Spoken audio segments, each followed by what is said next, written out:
paz do Senhor, meus irmãos, minhas irmãs.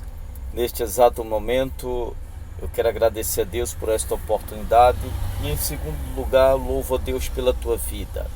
Nesse momento, você que me vê e me ouve através deste canal do YouTube, Deus abençoe a tua vida em nome de Jesus.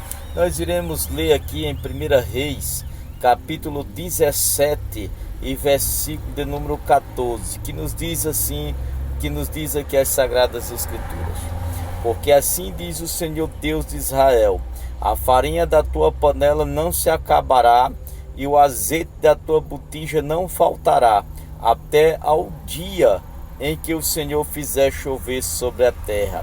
Foi ela e fez segundo a palavra de Elias. Assim comeram ela e a sua casa muitos dias. Da panela a farinha não se acabou, e da botija o azeite não faltou, segundo a palavra do Senhor por intermédio do profeta Elias. Amém. Glória a Deus. Meus amados irmãos em Cristo Jesus, a cada pessoa amiga que me vê, me ouve neste exato momento, analisando na Bíblia Sagrada, eu vejo um Deus grande, extraordinário, um Deus todo-poderoso.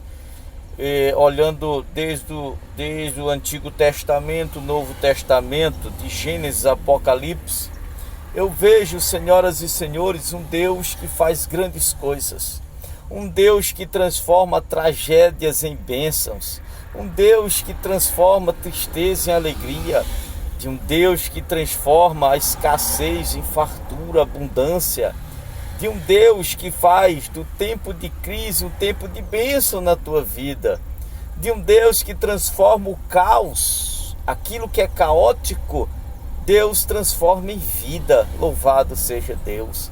Analisando em Gênesis, se você olhar em Gênesis capítulo 1, versículo 1, Gênesis, o primeiro livro da Bíblia, o livro das origens, que faz parte, dos 5 primeiros livros da Bíblia, o Gênesis, que nós chamamos de Pentateuco, escrito por Moisés, segundo os teólogos.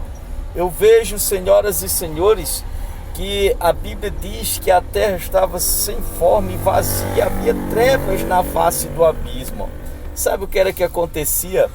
Deus, ele transformava ali o caos em vida. O Espírito de Deus se movia sobre as águas, trazendo vida para uma terra morta, vazia, para uma terra caótica. Meus irmãos, esse Deus é todo poderoso. Eu fico observando, senhoras e senhores, que a presença de Deus, a presença do Pai, do Filho e do Espírito Santo é algo extraordinário em nossas vidas. A presença de Deus traz vida, traz paz, traz alegria. A presença de Deus é algo grandioso. Eu fico observando hoje, em pleno século 21 desse terceiro milênio. Eu fico observando, meus irmãos, que de fato, nos dias atuais, eu fico observando, meus irmãos, que parece-me que a presença de Deus está faltando, a presença de Deus em muitas igrejas. Felizmente é a realidade. Eu fico observando que entra culto e sai culto, dia de quarta-feira, dia de sexta, entra sexta e sai sexta, entra sábado e sai sábado, entra domingo e sai domingo, e me parece que eu vejo que as coisas, parece que não há nenhuma mudança, nenhuma transformação, parece que as coisas continuam da mesma forma. Me parece, meus irmãos, que muitas igrejas, assim, parece que nós estamos perdendo a presença de Deus, exatamente por causa da vaidade, do orgulho, do egocentrismo, da ganância, do amor ao dinheiro, da arrogância, da prepotência. Às vezes eu fico pensando, irmão, o pecado, de fato, faz a gente perder a presença de Deus.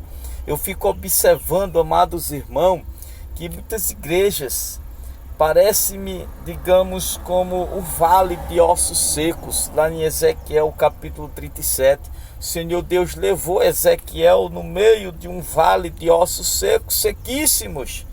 E ali, meus irmãos, o Senhor disse para Ezequiel: Ezequiel, poderá viver estes ossos? E Ezequiel disse: Senhor, tu sabes. Ah, meus irmãos, minhas irmãs, eu vejo que muitas igrejas parece-me como, digamos, o vale de ossos secos, sem vida, né? É preciso, de fato, que venhamos a resgatar a igreja primitiva nos dias atuais, porque entra dia e sai dia e não há mudança. A gente não vê o poder de Deus, a gente não vê os milagres, nós não estamos presenciando.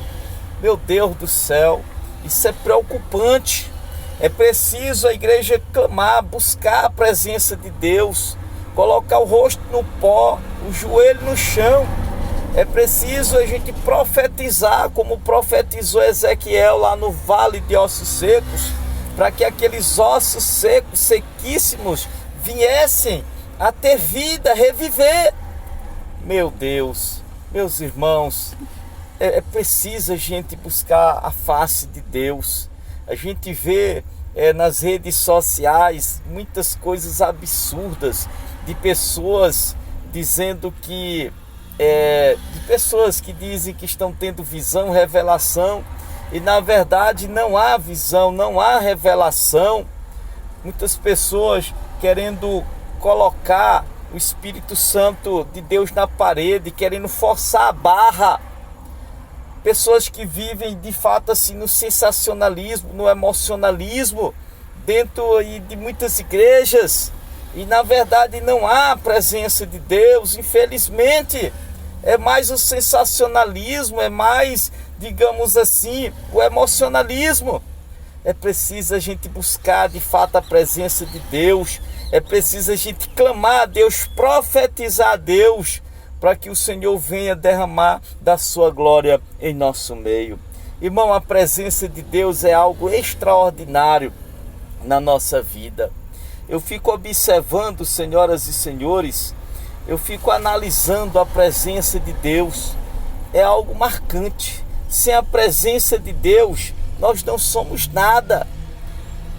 Quando eu vejo uma pessoa que tem a presença de Deus, eu fico assim observando que uma pessoa que tem a presença de Deus, a gente fica ali conversando, o tempo passa, as horas passam, e a gente sente paz, a gente sente alegria quando a gente está conversando com alguém que tem a presença de Deus.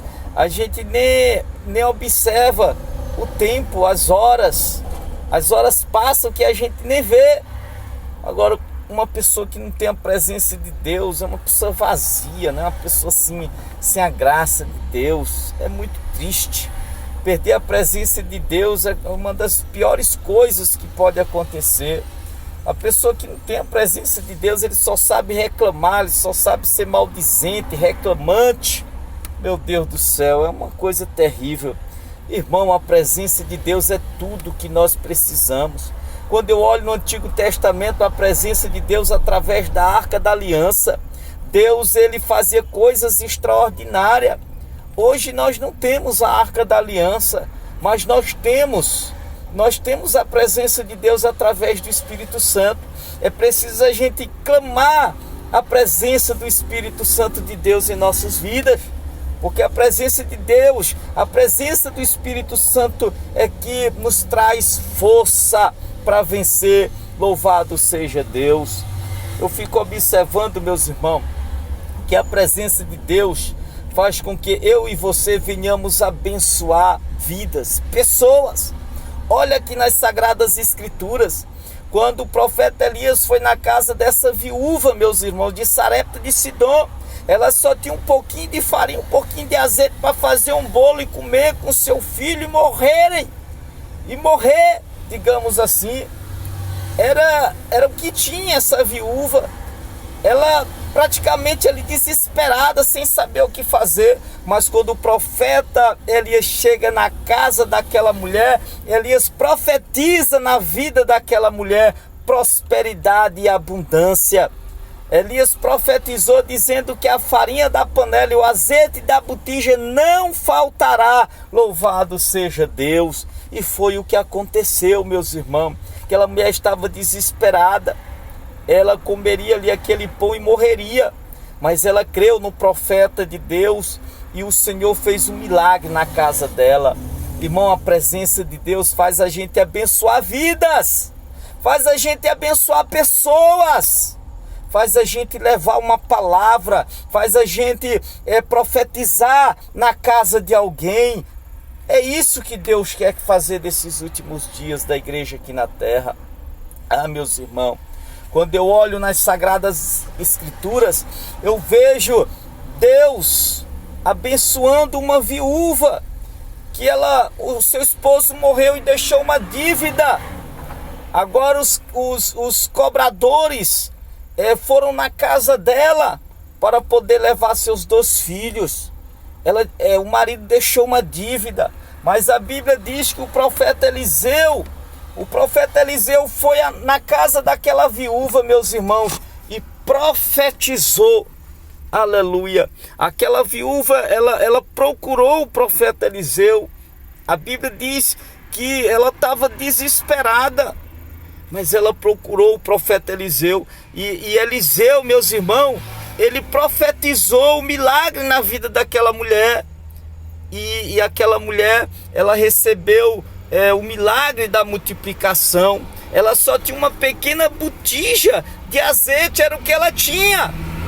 E Eliseu, aquela botija de azeite era o que o profeta Eliseu precisava para que o milagre acontecesse na vida daquela mulher. E Eliseu orou, profetizou, meus irmãos, e houve fartura na vida daquela viúva. Os irmãos conhecem a história. É isso que Deus faz. Através de mim e de você, Deus quer abençoar pessoas. A presença de Deus na minha vida, irmão, a presença de Deus faz com que eu venha abençoar vidas. Foi o que aconteceu na vida de Elias. Ele profetizou na casa daquela viúva. Eliseu também orou, profetizou e houve multiplicação do azeite. Deus é tremendo, irmão. Deus das provisões, é o Deus de milagre. Milagre no vale, milagre no deserto. Olhe na Bíblia Sagrada milagres que Deus fazia através do ministério de Moisés. Quando Moisés estava com aquele povo no deserto, Deus fazia descer maná dos céus. Deus fazia sair água da rocha. Olha na Bíblia, Elias, quando estava debaixo de um pé de zimbro, Elias estava ali angustiado, triste. Mas a Bíblia diz, irmão, que o Senhor enviou um anjo com água e pão. Elias comeu e com a força daquele pão, daquela água, ele caminhou 40 dias e 40 noites até o Monte Horebe. Aleluia! Até o monte de Deus. Deus das provisões, Deus está no controle de todas as coisas. Quando eu olho na Bíblia, meus irmãos, eu vejo aquela escrava H egípcia, que ela estava ali junto com seu filho. A Bíblia diz que acabou a água do odre, acabou o pão, ela estava desesperada. Mas aquela mulher, meus irmãos, a Bíblia diz que ela estava ali desesperada. Ela afastou colocou seu filho numa certa distância, porque ela não queria ver seu filho morrendo ali perto dela. Mas a Bíblia diz que o anjo do Senhor disse para Agar: não temas. Deus ouviu o choro da criança, a voz da criança. E a Bíblia diz, meus irmãos, que o Senhor abriu os olhos de Agar e ela viu um poço d'água. Eita, Deus de provisão! Deus quer fazer o milagre na tua vida, mas é preciso que venhamos ter a presença dele em nosso meio, a presença de Deus, do Espírito Santo, nos abençoando, nos enchendo da graça e de poder, para que venhamos abençoar vidas. Através de mim e de você, Deus quer abençoar vidas. Que Deus nos abençoe, meu querido, em nome de Jesus. Amém.